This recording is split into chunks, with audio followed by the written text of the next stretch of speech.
तो हेलो आदाब सत श्री अकाल राम राम। एक बार फिर आप तमाम लोगों का स्वागत है सफारी मैक्स क्राइम स्टोरी के यूट्यूब चैनल में एक और नई कहानी के साथ। उम्मीद है पूरा परिवार ठीक होगा, अपना और अपनों का ख्याल रख रहा होगा।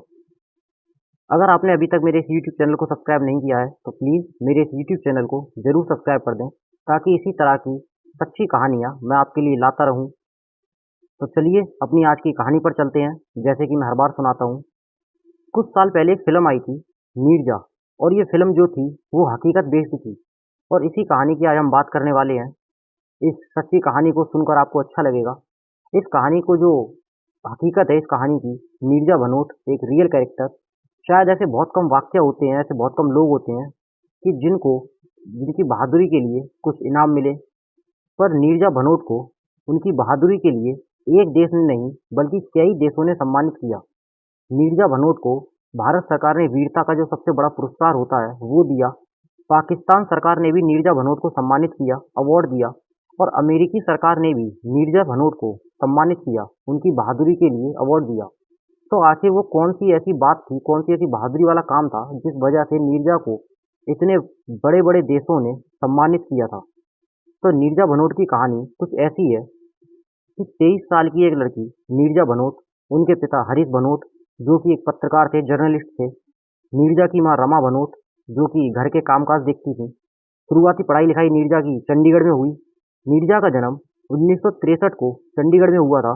1963 को चंडीगढ़ में हुआ था। फिर बाद में नीरजा के माँ बाप चंडीगढ़ छोड़कर मुंबई शिफ्ट कर जाते हैं, मुंबई में बस जाते हैं। फिर इसके बाद नीरजा की आगे की पढ़ाई लिखाई चंडीगढ़ के बाद अब मुंबई से शुरू हो जाती है। मुंबई में ही एक कॉलेज से नीरजा अपनी स्टडी जारी रखती है। पढ़ाई करने के बाद जब नीरजा 22 साल की होती है, उसकी उम्र, तभी उसकी शादी कर दी जाती है। और शादी के बाद नीरजा गल्फ चली जाती है, क्योंकि उसका पति गल्फ में जॉब करता था, काम करता था। कि तभी कुछ महीने में नीरजा को पता लगा अपने ससुराल वालों के साथ रहकर कि उसके ससुराल वाले जो हैं वो अच्छे लोग नहीं हैं। वो दहेज की मांग करते हैं, और वो भी बहुत सारी चीज़ें थी, कई और चीज़ें थी।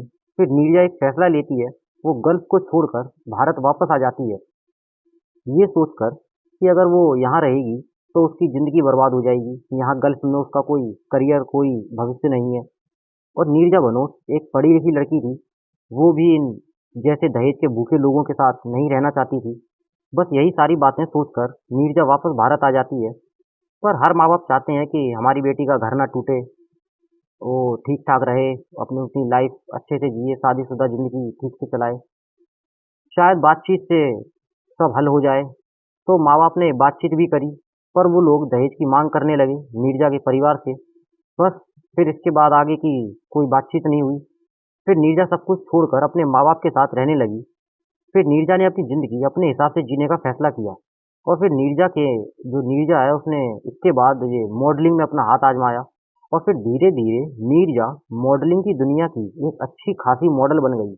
उन्होंने बहुत सारे विज्ञापनों में काम किया, जैसे बीको, बिना का टूथपेस्ट, गोदरेज, डिटर्जेंट, वेप्रेक्स, इन सारे प्रोडक्ट की मॉडलिंग की। अब नीरजा ने अच्छा खासा नाम कमाना शुरू कर दिया था। मॉडलिंग के बाद फिर नीरजा का अचानक मिजाज बदलता है, और वो फ्लाइट अटेंडेंट के तौर पर काम करना चाहती थी। और इसके लिए बाकायदा उसने ट्रेनिंग ली। 10 AM में उसे फ्लाइट अटेंडेंट की उसे नौकरी मिली। ट्रेनिंग के लिए उसे बाकायदा अमेरिका भेजा गया। वहाँ उन्होंने फ्लाइट अटेंडेंट की सारी ट्रेनिंग की। वहाँ उसे एंटी हाईजैकिंग कोर्स भी कराया गया। इसके बाद वो इंडिया आती हैं और 10 AM फ्लाइट से जुड़ जाती हैं, और इस फ्लाइट की अटेंडेंट बन जाती हैं।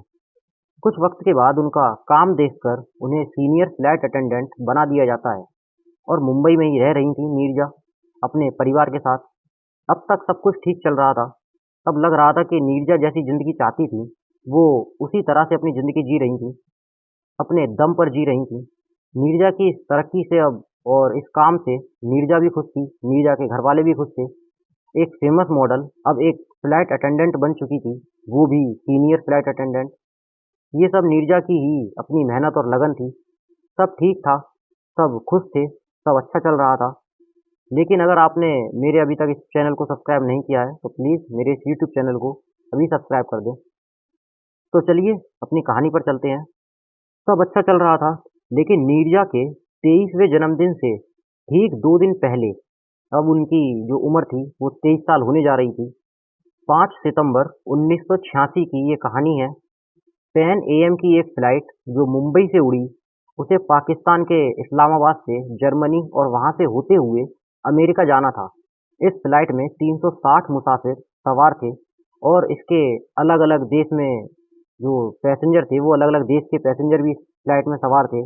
करीब 360 पैसेंजर थे इस फ़्लाइट में और 19 क्रू मेंबर। तो पैन एएम की ये फ़्लाइट 73 जो इसमें ये सब लोग सवार थे, वो अपने तय वक्त पर फ़्लाइट 5 सितंबर 1986 को मुंबई से उड़ान भरती है और इसका जो पहला पड़ाव था, वो था इस्लामाबाद, पाकिस्तान। पाकिस्तान में करीब सुबह 4:30 बजे ये प्लेन लैंड करती है। अब तक सब कुछ ठीक, सफ़र भी अच्छा, सब लोग ठीक-ठाक। इस फ्लाइट में बहुत सारे पाकिस्तानी भी सवार थे जो गए थे और कुछ विदेशी भी थे। तो रात 4:30 बजे ये प्लेन इस्लामाबाद में लैंड करता है और 360 पैसेंजर में से 109 पैसेंजर डिबोर्ट हो जाते हैं, यानी वो उतर जाते हैं इस्लामाबाद। उनका सफ़र इस्लामाबाद तक का ही था, जिसमें से कुछ पाकिस्तानी, कुछ गल्फ, कुछ अमेरिकन, ब्रिटिश, वो लोग इस प्लेन से उतर जाते हैं। अब उतरने के बाद और लोग प्लेन में चढ़ते हैं जिनको आगे जाना था, जर्मनी, अमेरिका। तो इस्लामाबाद एयरपोर्ट पर अब कुछ पुराने पैसेंजर्स उतरते हैं और नए पैसेंजर इस प्लेन में चढ़ते हैं अपने आगे की यात्रा करने के लिए। इसी दौरान इस्लामाबाद के रनवे पे इस्लामाबाद के सिक्योरिटी पर्सन की एक गाड़ी, जिस पर लाल बत्ती लगी थी और बड़ी तेजी से इसी प्लेन पैन एएम 73 के पास आकर रुकती है। सायरन बज रहा था। आसपास में पाकिस्तानी सिक्योरिटी के लोग भी थे, जो आमतौर पर होते हैं हर एयरपोर्ट, हर रनवे पे आपने देखे होंगे अक्सर। नीली ड्रेस में, इस गाड़ी में नीली ड्रेस में पाकिस्तानी सिक्योरिटी फोर्स की वर्दी पहने 2 लोग एयरपोर्ट के अंदर सीधे इस प्लेन के करीब जाकर रुकते हैं। प्लेन यही पैन एएम 73। उनके पास हथियार थे, उनके पास एक बैग भी था बड़ा, और ये लोग फायरिंग करते हुए इसी प्लेन में घुसने की कोशिश करते हैं। इस दौरान में कुछ मुसाफिर, कुछ पैसेंजर जो इस्लामाबाद के थे, वो लोग सवार हो चुके थे और इन्हीं के पीछे-पीछे ये लोग भी चढ़ जाते हैं। इसके बाद 2 और लोग इसी प्लेन में जबरन दाखिल होते हैं। इनके पास भी एक बड़ा बैग था और इनके पास भी हथियार थे। वो चारों लोग अब प्लेन के अंदर थे और गोलियां चला रहे थे, लोगों को मार रहे थे, डरा रहे थे। अब सब लोग शायद समझ चुके थे इन लोगों के बारे में। ठीक फ्लाइट अटेंडेंट नीरजा की नज़र जब पहले इन सब पर पड़ती है, तो वो सबसे पहले समझ जाती हैं, पैसेंजरों के समझने से पहले, कि ये लोग कौन हैं और क्या चाहते हैं। और वो तुरंत भागकर केबिन की तरफ जाती हैं, जहाँ पायलट्स होते हैं। नीरजा और फ्लाइट इंजीनियर दोनों केबिन में जाकर केबिन लॉक कर देते हैं और नीरजा फ्लाइट के दोनों पायलट को अंदर की और फ्लाइट के बाहर की सारी बातें बताती है कि वो लोग कैसे बाहर खड़े होकर गोलियां चला रहे थे। नीरजा ने कहा कि हमारे प्लेन में कुछ लोग घुस आए हैं, शायद ये कोई हाईजैकर हैं, पर इनके बारे में मुझे और कोई ज़्यादा जानकारी नहीं है अभी। नीरजा सीनियर फ्लाइट अटेंडेंट थी और उनके पास हथियार हैं और वो लोग लगातार गोलियां चला रहे हैं। पर जैसे ही नीरजा पायलट को ये सारी बातें बताती है, तो नीरजा की बातें सुनने के बाद पायलट, जबकि पायलट को सबकी मदद करनी चाहिए, बाहर से मदद मंगानी चाहिए, कुछ ना कुछ करना चाहिए बचाने के लिए लोगों को, पर नहीं। यहाँ पर पायलट बात सुनते ही सीधा इस पैन एएम 73 फ्लाइट से बाहर कूद जाते हैं और इस फ्लाइट से दूर हो जाते हैं। अब नीरजा वहाँ अकेली, पायलट, को पायलट और इंजीनियर, ये तीनों उतरकर भाग जाते हैं। क्योंकि प्लेन रनवे पर था, अब प्लेन के अंदर केवल क्रू मेंबर थे, बस वही 19 क्रू मेंबर। उसमें से जब ये लोग अंदर घुसे, फिर इन्होंने प्लेन पर काबू पा लिया। फिर इसके बाद पहला मैसेज देने के लिए इन लोगों ने, जो पैसेंजर थे, उनको जो एग्जिट डोर थे उन पर खड़ा कर दिया और एक शख्स को गोली मार दी। उस पैसेंजर के सिर में और गोली लगती है, गोली उसके सिर में लगी और वो पैसेंजर उसी एग्जिट डोर से सीधा रनवे पर आकर गिरा। इस तरह से इन्होंने अपना पहला मैसेज दिया था।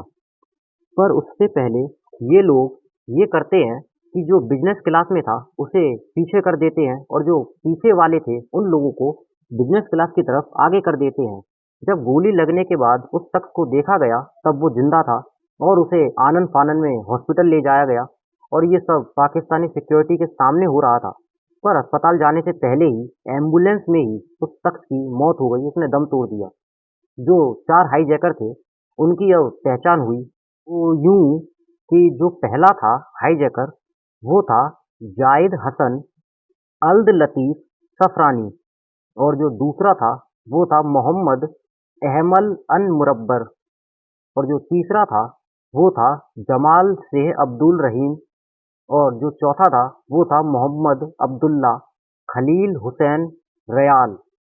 इनके अलावा इनका एक पांचवा साथी भी था उस प्लेन में, जो पैसेंजरों के बीच बड़ी खामोशी के साथ बैठा हुआ था। उसके बारे में जब बाद में इन्वेस्टिगेशन हुई तब पता चला, उसका नाम था मोहम्मद हफीजू अल तुर्की। ये 5 लोग थे टोटल, जिन्होंने इस प्लेन पर कब्जा किया था, इस प्लेन को हाईजैक किया था। हालांकि बाद में पता चला कि इन्होंने इस प्लेन को क्यों हाईजैक किया। अब हाईजैकर इस प्लेन को उड़ाकर अपने इलाके में, अपनी डेस्टिनेशन में ले जाना चाहते थे। अब वो हाईजैकर केबिन की तरफ बढ़ते हैं तो देखते हैं कि केबिन तो खाली है, वहाँ ना तो कोई पायलट है और ना ही कोई को पायलट, पूरा केबिन खाली है। वो लोग पहले ही खुद कूद गए थे, पायलट और को पायलट और फ्लाइट इंजीनियर, फ्लाइट से। इसके बाद जब सभी हाईजैकरों को ये बात पता चलती है तो सबका दिमाग खराब हो जाता है। वो समझ नहीं पाते कि अब क्या करना है। जो उनका प्लान था वो शायद फेल हो चुका था। अब सब हाईजैकर बहुत गुस्से में आ जाते हैं।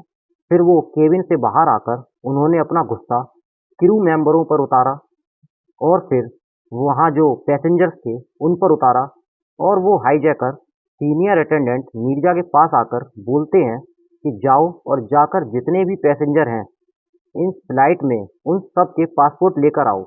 क्योंकि वो लोग अमेरिकन सिटीजन को मारना चाहते थे, क्योंकि ये जो हाईजैकर थे वो फिलिस्तीनी थे, सभी फिलिस्तीन के निवासी थे और फिलिस्तीन की अमेरिका से दुश्मनी है। बस इसीलिए ये अमेरिकन सिटीजन को मार देना चाहते थे। ये लोग फिलिस्तीनी आतंकी गुट से संबंध रखते थे। इस बात की जानकारी पाकिस्तान को मिली इन सब के नाम के साथ, पर वो नीरजा को पासपोर्ट लेने का हुक्म देते हैं। अब नीरजा सबके पासपोर्ट लेगी और इन हाईजैकरों को देगी। ये उस नीरजा का काम था जो उन हाईजैकरों ने नीरजा से कहा था।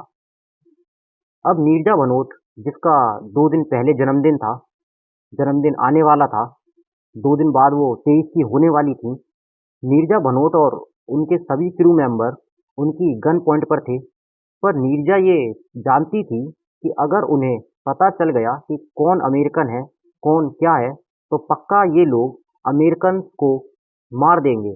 फिर इसके बाद नीरजा बात टालती रही, बात घुमाती रही, उन हाईजैकरों के साथ इधर उधर की बातें करती रही, समझाती रही, कुछ अपनी समझती रही, समय निकालती रही। उन्होंने इसी समय का फायदा उठाकर कुछ अमेरिकन को सीट के नीचे छुपा दिया, कुछ के पासपोर्ट गायब कर दिए, फेंक दिए, फ्लाइट से बाहर फाड़ दिए कुछ के, ताकि इन हाईजैकरों को किसी भी सिटीजन की कोई जानकारी ना मिले कि कौन कहाँ का है, किसका क्या नाम है। अब जब नीरजा समय रहते पासपोर्ट नहीं कलेक्ट कर पाई और इन हाईजैकरों को नहीं दे पाई, तो इन हाईजैकरों ने नीरजा को बहुत मारा और बाकी के सभी 19 क्रू मेंबरों को भी बहुत मारा। और यही सब देखते हुए नीरजा इन हाईजैकरों से भिड़ गई। इसी हाथापाई, इसी गुत्थम गुत्थी में एक हाईजैकर ने नीरजा को गोली मार दी। गोली क्या मारी, बल्कि पूरी मैगजीन ही नीरजा पर खाली कर दी। और इतनी गोलियां लगने के बाद senior flight attendant Neerja Bhanot की ऑन द स्पॉट ही मौत हो गई। पर मौत से पहले नीरजा ने काम बहुत अच्छा किया। उन्होंने पासपोर्ट लेने के बहाने से किसी न किसी तरीके से हाईजैकरों को चकमा देते हुए नीरजा ने फ्लाइट का जो इमरजेंसी डोर था वो ओपन कर दिया था और इसी डोर के सहारे नीरजा ने औरतों और बच्चों को उतारना शुरू कर दिया था इस प्लेन से बाहर। क्योंकि प्लेन रनवे पर खड़ा था, कुछ 8-10 बच्चों को उतार पाई थी नीरजा प्लेन से। पर इसी बीच एक हाईजैकर ने नीरजा को ये सब करते देख लिया और अब हाईजैकर और नीरजा दोनों एक दूसरे के आमने सामने थे, पर जैसे ही हाईजैकर गुस्से में आकर गोली मारने वाला होता है तो नीरजा उस हाईजैकर पर टूट पड़ती है और काफी धक्का मुक्की गुत्थम गुत्ती होने के बाद वो हाईजैकर संभलता है और नीरजा को गोलियां मार देता है।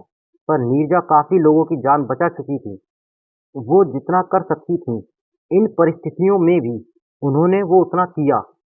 फिर इन हाईजैकरों ने अमेरिकन को मारना शुरू किया, जिनके बारे में उन्हें लगा कि शायद ये अमेरिकन हो सकता है या होगा, उसे गोली मार देते और उनके साथ-साथ उन्होंने और भी पैसेंजरों को मारना शुरू कर दिया, जो कि अमेरिकन था भी नहीं। और कहते हैं कि करीब 51 मुसाफिरों की जान या तो वो लोग मारे गए या फिर घायल हो गए। इधर Pakistani police, Pakistani security, Pakistani commando, ये सब तब तक वहाँ आप पहुँच चुके थे, आ चुके थे और आतंकी और कमांडो के बीच कई बार गोलियां चली, कई बार आमना-सामना मुठभेड़ हुई दोनों तरफ से। करीब 17 घंटे बीत गए, कई बार फायरिंग हुई। उसके बाद पाकिस्तानी सिक्योरिटी गार्ड और कमांडो को ये एहसास हो गया कि अब उनके पास गोला बारूद नहीं है, वो खत्म हो चुका है। फिर इन्हें सरेंडर करने को बोला गया।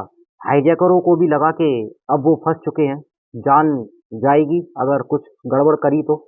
और चूंकि वो पायलट की मांग कर रहे थे और बिना पायलट के वो प्लेन को उड़ा नहीं सकते थे और पाकिस्तानी अथॉरिटी ने उन्हें पायलट दिया नहीं, और इसी वजह से वो इस फ्लाइट को अपनी जगह पर, अपनी डेस्टिनेशन पर नहीं ले जा पाए बिना पायलट के। तो एक प्लेन पैन AM 73 नंबर का, जिसे जिसने मुंबई से उड़ान भरी अमेरिका तक के लिए, पर बीच-बीच में 3-4 स्टॉप थे इस प्लेन के घूमते हुए, इसे अमेरिका पहुंचना था। फिर इस्लामाबाद से उड़ान भरने के बाद ठीक उससे पहले इस प्लेन को फिलिस्तीनी आतंकियों द्वारा हाईजैक कर लिया गया और इस बात की जानकारी मिलते ही दोनों पायलट और इंजीनियर इस फ्लाइट से कूद गए। लोगों को बचाने के चक्कर में सीनियर अटेंडेंट नीरजा भनोट की हत्या कर दी गई। उनको इतनी गोलियां मारी गईं कि पूरी मैगजीन ही उन पर खाली कर दी। उसके बाद इन आतंकियों ने फिर कुछ पैसेंजरों को भी मारा और जब इनके गोला बारूद खत्म हो गए, गोलियां खत्म हो गईं पाकिस्तानी कमांडोज से लड़ते-लड़ते, तब इन्हें सरेंडर करने को बोला गया और इनके पास अब और कोई रास्ता भी नहीं था सरेंडर के अलावा। फिर इनके बाद करीब 19 घंटे बाद इन सभी आतंकवादियों को, चारों हाईजैकरों को सरेंडर करना पड़ा। हालांकि पाकिस्तानी कमांडोज का कहना था कि हमने इन्हें पकड़ लिया है, हमने इन्हें गिरफ्तार किया है। खैर, पकड़ने के बाद इन पे मुकदमा चला और फिर एक पांचवे का पता चला। इन पांचों को सजाए मौत दी गई पाकिस्तान सरकार ने, लेकिन फिर बाद में इनकी सजा को, जो इनकी सजाए मौत थी, उसको उम्र कैद में तब्दील कर दिया। इसमें से एक को, जो जिसका इनका जो मेन सरगना था, उसे बाद में पाकिस्तानी सरकार ने FBI को सौंप दिया, क्योंकि ये पैन AM अमेरिकन एयरलाइंस थी और उसमें ज़्यादातर जो पैसेंजर थे वो अमेरिकन सिटीजन थे। सितंबर 2001 में उसे पाकिस्तान ने अमेरिका को सौंप दिया। इसके बाद उसे अमेरिका ले जाया गया। इसके बाद उसे वहाँ अमेरिका में कुल 160 साल की सज़ा सुनाई गई, क्योंकि अमेरिका में किसी भी कैदी को फांसी नहीं दी जाती, चाहे उसने कितना भी बड़ा गुनाह क्यों ना किया हो। बस वहाँ सबसे बड़ी सज़ा यही है, उम्र कैद, जो कि 10 साल, 50 साल, 100 साल, 150, 200 तक इसी तरह की होती है वहाँ। 160 साल की सज़ा उनका जो सरगना का जो मेन सदस्य था, जो पांचवा शख्स था, जो फ्लाइट में चुपचाप बैठा हुआ था, उसे 160 साल की सज़ा अमेरिका में सुनाई गई। बाकी चारों को फिर बाद में पाकिस्तान ने, फिलिस्तीन जो हुकूमत थी, फिलिस्तीनी हुकूमत, उनको सौंप दिया गया। अच्छा, फिलिस्तीन के कुछ लोग थे जो अलग-अलग जेलों में बंद थे। ऐसे बहुत सारे लड़ाके थे और इन चारों को भी जोड़कर ये सब फिलिस्तीनी आतंकवादी संगठन से जुड़े हुए थे। एक उनके लिए ये सब, ये उस संगठन के लिए काम करते थे और अपने बंद लड़ाकों को जेल से रिहा कराने के लिए इन्होंने इस प्लेन पैन AM 73 को हाईजैक किया था, ताकि सरकार पर दबाव बना सकें, अमेरिका सरकार पर दबाव बना सकें और अपने लड़ाकों को रिहा करा सकें। जो उनके फिलिस्तीनी लड़ाके अलग अलग जेलों में बंद थे, उनको रिहा करा सकें इस प्लेन को हाईजैक करके, दबाव बना के। फिर बाद में जब पाकिस्तानी हुकूमत ने इन चारों को फिलिस्तीन सरकार को सौंप दिया, और आज भी ये चारों हाईजैकर फिलिस्तीन की एक जेल में बंद हैं, क्योंकि फिलिस्तीन सरकार ने भी इन्हें फिर जेल में डाला, क्योंकि इन्होंने काम बहुत गलत किया था, सही नहीं किया। खैर 19 घंटे बाद इस हाईजैक का ड्रामा खत्म हुआ और सभी हाईजैकर जेल पहुंच गए और 160 साल की सजा पाकर मारा गया। हालांकि 51 लोग भी मारे गए और कुछ घायल हुए। बाद में मीर्जा भनोट को हिंदुस्तान लाया गया। उनके शव को और उनकी बहादुरी के किस्से जब लोगों को धीरे धीरे पता चले तो सबकी आंखें नम हो गईं। मीर्जा हिंदुस्तान में सबसे कम उम्र में अशोक चक्र लेने वाली पहली लड़की थी, क्योंकि उनकी उम्र सिर्फ उस वक्त 23 साल थी। उनको 23 साल की उम्र में अशोक चक्र मिला था इस बहादुरी के लिए। इतना ही नहीं, पाकिस्तान की सरजमी पर ये प्लेन उतरा और वहीं पर इस प्लेन को हाईजैक किया गया। तो पाकिस्तान की सरकार ने भी अपना और अपने देश का सबसे बड़ा अवार्ड दिया, तमगा दिया, तमगा-ए-इंसानियत। ये वहाँ का सबसे बड़ा अवार्ड है। पाकिस्तान ने नीरजा भनोट को जो अवार्ड दिया वो यही था, तमगा-ए-इंसानियत। इसके बाद अमेरिकी सरकार ने भी नीरजा भनोट को एक बड़ा अवार्ड दिया, एक बहादुरी के लिए, एक हिम्मत के लिए। 10 AM 73 आज भी ऐसे बहुत से अवार्ड देती है, जिन अवार्ड का नाम नीरजा भनोट अवार्ड है। मुंबई में एक सड़क का नाम भी नीरजा के नाम पर रखा गया है, नीरजा भनोट के नाम पर उस सड़क का नाम रखा गया है मुंबई में एक। और इस सड़क का उद्घाटन अमिताभ बच्चन ने किया था। तो आज की कहानी में बस इतना ही। और नीरजा भनोट की कहानी जब लोगों को पता चली तो लोगों को गर्व होता है नीरजा पर। यहाँ तक कि नीरजा के माँ बाप भी इस अवार्ड को पाकर बहुत खुश थे, बहुत गर्व था उन्हें अपनी बेटी पर, अपनी बेटी की बहादुरी पर। नीरजा भनोट एक प्लेन 10 AM 73 की सीनियर अटेंडेंट बन चुकी थी और अगर वो चाहती इन हाईजैकरों की बात मान जाती और सबके पासपोर्ट उन हाईजैकरों को दे देती तो शायद वो हाईजैकर इन सभी पैसेंजरों को मार देते, लेकिन सबसे पहले जो अमेरिकन सिटीजन थे उनको पहले मार देते। पर नीरजा ने ऐसा नहीं किया, उन हाईजैकरों का साथ नहीं दिया, बल्कि अपनी जान की परवाह ना करते हुए सभी पैसेंजरों को बचाने की कोशिश करी। कुछ के पासपोर्ट फाड़ दिए, कुछ को सीट के नीचे छुपा दिया, कुछ के पासपोर्ट प्लेन से बाहर फेंक दिए और इमरजेंसी डोर खोलकर चुपके से लोगों को इस प्लेन से बाहर निकालना शुरू कर दिया। पर अफसोस कि एक हाईजैकर ने उन्हें ये सब करते हुए देख लिया और जब इन दोनों के बीच हाथापाई हुई तो हाईजैकर ने नीरजा को गुस्से में आकर गोलियों से भून दिया। लोग आज भी नीरजा भनोट पर गर्व करते हैं, उन्हें प्यार करते हैं, उनकी कहानी को याद रखते हैं। तो आज की कहानी में बस इतना ही। अगर कहानी आपको पसंद आई हो तो कहानी को लाइक करना, कहानी को अपने दोस्तों के साथ शेयर करना और इसी तरह की रियल स्टोरी सुनने के लिए मेरे इस यूट्यूब चैनल को ज़रूर सब्सक्राइब करें, ताकि मेरी हर कहानी सबसे पहले आप तक पहुंचे। तो मिलते हैं अपनी अगली किसी नई कहानी के साथ, किसी नई सच्ची कहानी के साथ। तब तक के लिए अपना ख्याल रखना, अपनों का ख्याल रखना और safari max crime story channel का ख्याल रखना। तो please subscribe safari max crime story. Thank you so much.